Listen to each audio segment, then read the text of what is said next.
Hi friends, welcome to Kerala kitchen express. ഇതുവരെ എൻ്റെ channel subscribe ചെയ്തിട്ടില്ലെങ്കിൽ പ്ലീസ് ഒന്ന് സബ്സ്ക്രൈബ് ചെയ്ത് സപ്പോർട്ട് ചെയ്യണേ.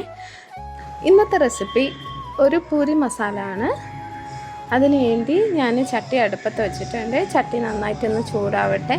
ഇത് പൂരിയുടെ കൂടെ മാത്രമല്ല, പൂരി, ചപ്പാത്തി, അതുപോലെ നമുക്ക് മസാല ദോശ ചെയ്യാൻ വേണ്ടി അകത്ത് സ്റ്റഫിംഗ് ആയിട്ട് യൂസ് ചെയ്യാവുന്നതാണ്. അതിലേക്ക് ആവശ്യത്തിനുള്ള സാധനങ്ങൾ: പച്ചമുളക്, അതുപോലെ സവാള, പിന്നെ കരിവേപ്പില. ഇത് മൂന്നും ഞാൻ കട്ട് ചെയ്ത് വെച്ചിട്ടുണ്ട്. ചട്ടിയിൽ കുറച്ച് എണ്ണ ഒഴിച്ച് എണ്ണ ഒന്ന് ചൂടാവട്ടെ. എണ്ണ നന്നായിട്ട് ചൂടാവട്ടെ.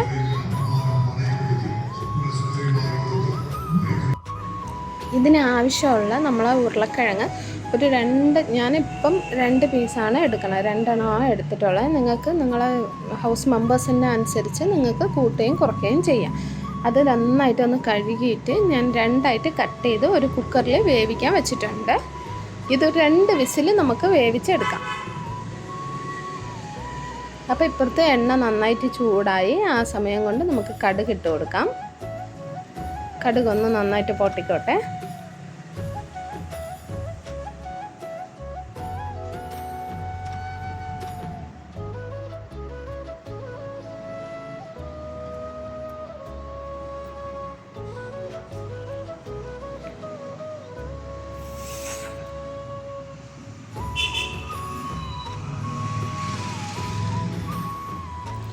അതിലേക്ക് കുറച്ച് കടലപ്പരിപ്പ്.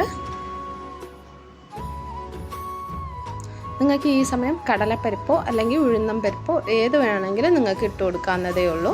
2 ഇട്ടാലും കുഴപ്പമില്ല, നല്ല ടേസ്റ്റായിട്ടിരിക്കും. ഞാനിതിൽ കടലപ്പരിപ്പ് ഇട്ട് കൊടുത്തു. നന്നായിട്ട് ഒന്ന് വഴറ്റി കൊടുക്കുവാണ്.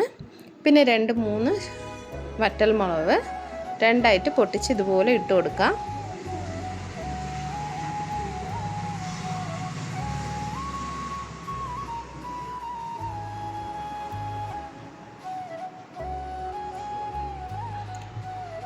അതിൻ്റെ കൂടെ നമ്മൾ എടുത്തു വെച്ചിട്ടുള്ള പച്ചമുളക്, കരിവേപ്പില,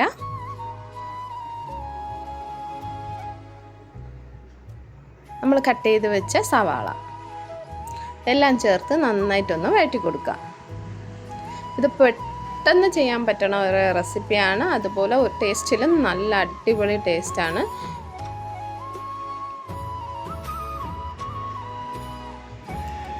നമ്മൾ സവാളയും കൂടെ നന്നായിട്ടൊന്ന് വഴറ്റി കൊടുക്കുക. സവാള പെട്ടെന്നൊന്ന് വഴറ്റി കിട്ടാൻ വേണ്ടി ഞാൻ കുറച്ച് ഉപ്പ് ആഡ് ചെയ്തിട്ടുണ്ട്.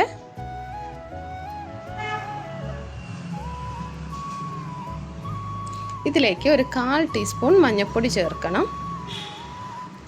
നമ്മൾ പൊടിയായിട്ട് ഈ മഞ്ഞൾപ്പൊടി മാത്രമേ നമ്മൾ ചേർക്കണുള്ളൂ. വേറെ ഒരു പൊടിയും നമ്മൾ ചേർക്കുന്നില്ല. എരിവിന് വേണ്ടി പച്ചമുളകും പിന്നെ താളിക്കാൻ നേരത്ത് നമ്മൾ വറ്റൽമുളക് ഇട്ടിട്ടുണ്ട്. അതാണ് ഇതിൻ്റെ കറിയുടെ എരിവ്. അപ്പോൾ നമ്മളെ കിഴങ്ങ് വെന്തിട്ടുണ്ട്. അതിനെ നന്നായിട്ട് ഞാനൊന്ന് ഉടച്ചെടുത്തിട്ടുണ്ട്. അതും കൂടെ ഇതിനകത്ത് ഒന്ന് മിക്സ് ചെയ്ത് കൊടുക്കുക നന്നായിട്ട്. പിന്നെ കുറച്ച് ഞാൻ വെള്ളം ചേർക്കണുണ്ട്. ഇത്തിരി വെള്ളം നമ്മൾ ചേർത്ത് കൊടുക്കുകയാണ്, ഇതൊന്ന് യോജിച്ച് കിട്ടാൻ വേണ്ടി. എന്നിട്ട് നന്നായിട്ടൊന്ന് മിക്സ് ചെയ്ത് കൊടുക്കുക. അങ്ങനെ അടിപൊളിയായിട്ട് നമ്മുടെ മസാലക്കറി റെഡി ആയിട്ടുണ്ട്. ഉറപ്പായിട്ട് നിങ്ങളിതൊന്ന് ട്രൈ ചെയ്യുക. ട്രൈ ചെയ്തിട്ട് എങ്ങനെയുണ്ടെന്നുള്ളത് ഫീഡ്ബാക്ക് കമൻറ്റ് സെക്ഷനിൽ പറയുക. സബ്സ്ക്രൈബ് ചെയ്യാത്തവർ പ്ലീസ് ഒന്ന് സബ്സ്ക്രൈബ് ചെയ്യുക. Thank you friends.